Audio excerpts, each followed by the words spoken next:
Assalomu alaykum hammaga. Bugun sizlar bilan bir emas, ikkita monsterni ko'rib chiqamiz. Videoni boshlashdan oldin like va podpiskani bosishni unutmang. Biz boshladik.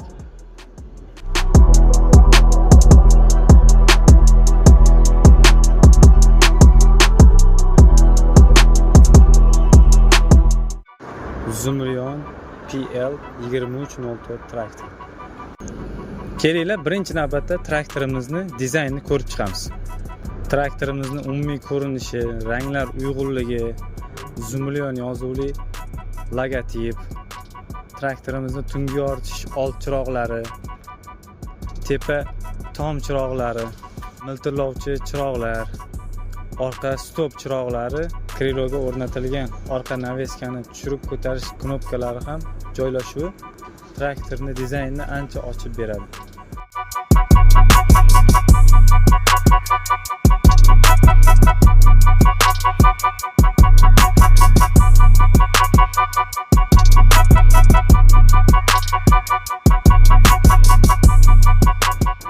Traktorimizni endi dvigatel qismini ko'rib chiqamiz. Traktorimiz dvigateli 6 silindrli UC motor, injektor tizimida ishlovchi dvigatel. Turbo kompressorni ko'rib turibsizlar, 8 dyumli. Bilasizlar, 8 dyumli turbo kompressor uncha kichkina traktorlarda ishlatilmaydi. Bilganingizdek, klass Action, Case firmalarida ishlatilgan turbo kompressor. Radiatorlari ham ancha katta, sovutish tizimi ham yaxshi. Injektorimiz uncha salarga tanlamaydi. Faqat filtrlarni vaqt-vaqtida almashtirib turilsa, juda ham musor salarga quyilmasa, unchalik qiynalmaydi. Kapotning ichki qismini ko'rib turibsizlar, shuma izolyatsiya qilingan. Bu degani kabinaga shovqin darajasini ancha pasaytirib beradi. O'zini oldida zavodskiy toshlari ko'rib turibsizlar, Zumrion logotiplari urilgan. 45 kilolik toshdan 26 dona qo'yilgan. To'g'ri, motor Xitoydagi bo'lishi mumkin, lekin uncha Yevropa traktorlarining motordan ancha baquvvat. Traktor transmissiya qismi ancha kuchli, baquvvat ishlangan, chunki Germaniya mahsulot. Transmissiya Germaniyada ishlab chiqarilgan. Umuman olganda orqa tarafda ham deyarli zamonaviy traktorlarda nima bo'lsa, hamma narsa bor. Silindrlar, bu baquvvatligini qaranglar, katta-kattaligini o'rnatilganini. Ushbu baquvvat silindrlar 5,5 tonnani indamay bemalol ko'tara oladi. Gidrosistemasi 4 juft, 4 ta chiqish, 4 ta kirish bilan jihozlangan. Orqada izobas tizimda ishlovchi stiker joylari ham bor. Ana endi traktorimizning salon qismini ko'rib chiqamiz.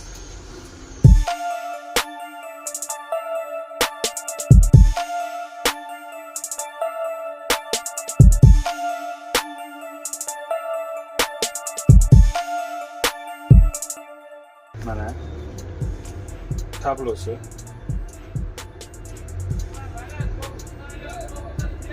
Barchasini ko'rsatib beradi ushbu tablo. Agar bunda ko'rsatilmaydigan elementlarda mana bu yerda terminal bor, monitori. Bu traktorda umumiy holat haqida hammasini aytib beradigan monitor. O'zini o'zi kontrol qilib yuradi. Bu joyda biror muammo bo'lib qolgan taqdirda shu monitorda ko'rsatib beradi. Traktorda holati, dvigatelda holati, ishchi holatda nima bo'lyapti, transmissiyada nima bo'lyapti, barchasini haqida ma'lumot beradi. Bu yerda chiroqlarning knopkalari joylashtirilgan. Aytgancha, traktorimiz avtomat korobka, mexanika emas. Mana o'sha richagi. Knopka yordamida skorsdan skorsga o'tadi. Skorsi 40 ta oldinga, 40 ta orqaga umumiy hisobda. Mana joystigi, dizayn umuman boshqacha. Mana o'sha orqani ko'tarib tushirish, oldingi orqaga, ham bu yoqda ham yana shu rучной gaz,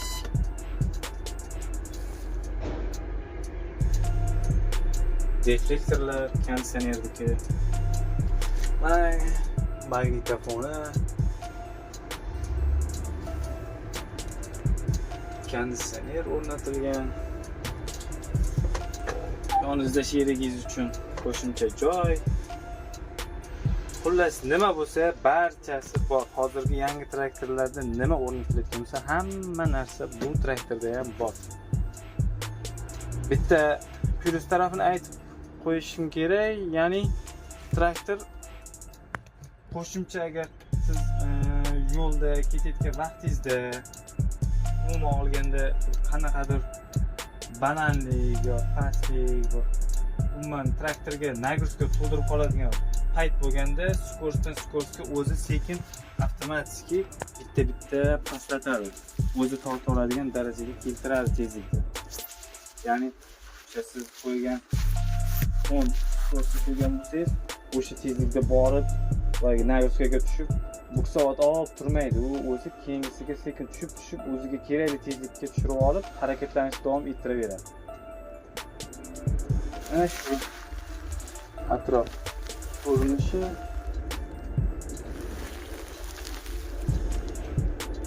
Endi sizlar bilan naqd yarim asrlik tarixga ega Yevropa top brendlar qatorida turuvchi Polsha davlatining qishloq xo'jaligi mashinasi ishlab chiqaruvchisi Akpil zavodining Gepard XL diskli baranasini ko'rib chiqamiz.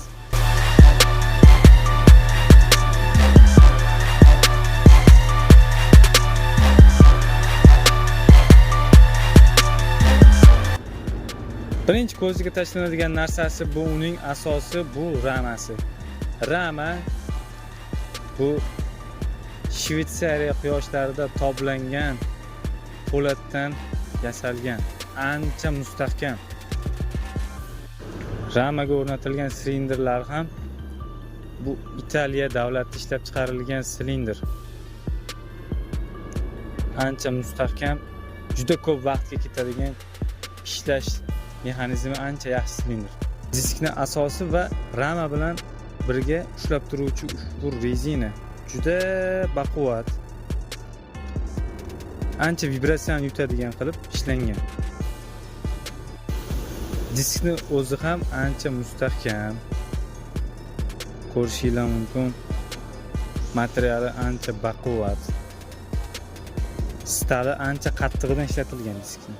Har bitta diskamizga kerak bo'lsa Akpil zavodini logotiplari urilgan. Bu Polsha davlatida ishlab chiqarilganini yaqqol ko'rinishi. Diskamizning diametri 56 sm.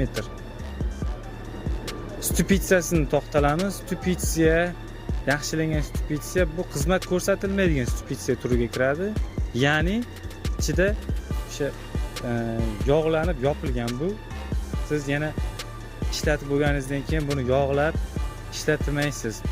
O'zini zavod-ku yog'i bilan yopilgan bo'ldi. Uzoq muddatga ishlab beradi. Orqa katogini ko'ramiz. Katog bizni O'zbekiston yer iqlim sharoitiga kelib chiqqan holda, tuprog'imizni sharoitidan kelib chiqqan holda tanlanib qilingan. Ko'rib turibsizlar, bu ham ancha boshqacha. Har bitta halqalarida alohida tishlari ham bor. Faqat halqa iz qoldirib ketmaydi, tishlari ham ishlab ketadi bu yerda. Ichlarida taroqlar qo'yilgan, bu orasiga bu narsa tiqilib to'lib qolmasligini oldini olish maqsadida. Orqada o'zining chiroqlari, gabarit chiroqlari. Diskli baranamizning disklarining soni 40 ta. Ishchi qamrov kengligi 5 metr, transport qamrov kengligi 2 metrni tashkil qiladi. Mana do'stlar, ko'rdinglar, bir emas ikkita texnikani mana bugun video obzorini ko'rib chiqdik. Yanada qo'shimcha ma'lumotlar, bu haqida to'liqroq ma'lumot olishinglar uchun yoki narxi, xarid qilish qiziq bo'lsa, ushbu pastda yozilgan nomerlarga murojaat qilasizlar yoki bo'lmasa Telegramda, Instagram sahifamizga yozib qoldirishinglar mumkin.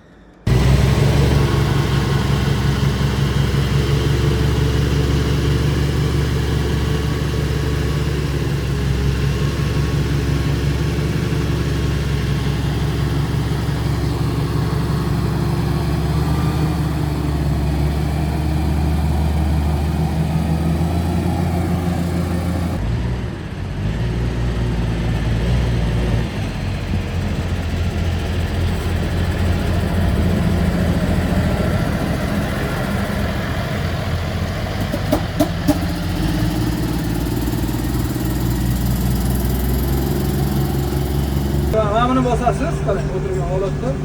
Endi bossa, yana bu o'zgaradi. Qashga oldi. Skorost shundan o'zgariladi. Mana bundan. Ha, skorost o'zi har bitta 40 ta oldinga skorosi bor. 40 ta orqaga skorosi bor. Общий hisob. Общий hisob. Orqalarini ham ko'raylik.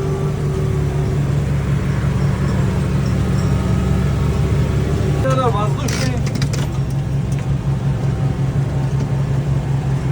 Sidinasini ham oladigan bo'lsak, sidinani rostlash ham воздушный. Yon tomonidan ko'tarib, rostlab, ko'tarib.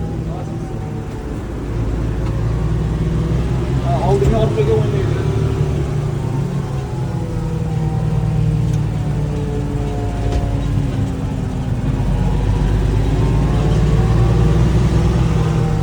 Shu.